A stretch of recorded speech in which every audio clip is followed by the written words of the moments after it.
Today is magluluto naman tayo ngayon ng carbonara. Ito yung tinatawag na lutong tamad. May 4 na ingredients lang tayong gagamitin. Meron tayo ditong cheese, ibap, century tuna, and itong ating noodles. So tara, samahan niyo ako.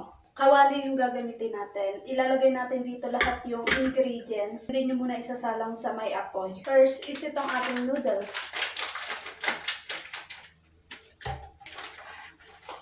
So, hatiin ko siya, hindi siya kasya dito sa kawali.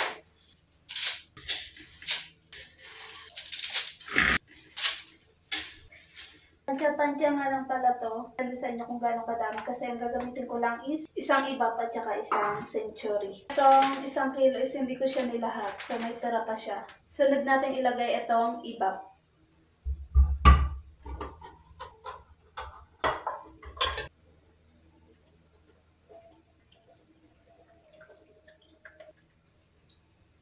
Isang buong cheese, itong ganito, sachet lang.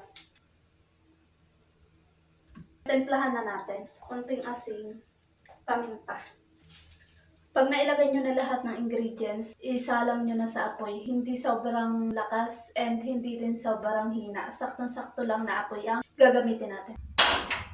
Mamaya ko nga pala ilalagay itong century kapag medyo malambot na yung ating pasta. Kumukulo na siya, tsaka natin haluin para hindi siya magdikit-dikit. Antayin natin lumambot yung noodles.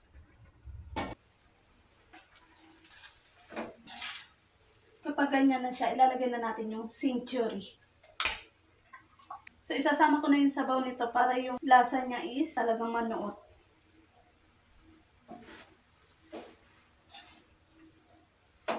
Tingnan natin kung malambot na. Konti pa. Medyo matigas pa siya ng konti. Malabas na yung pagka-cream niya. So, yan. Okay na to. Malambot na siya mga mi. Tingnan nyo, napaka-creamy niya. Tikman natin.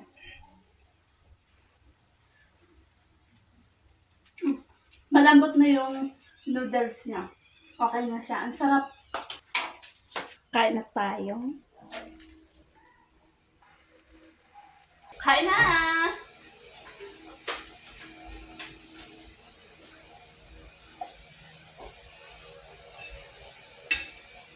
Han.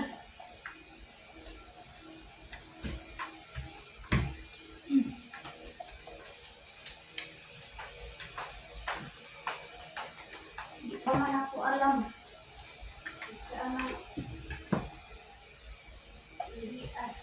Grabe, ang creamy niya, mami.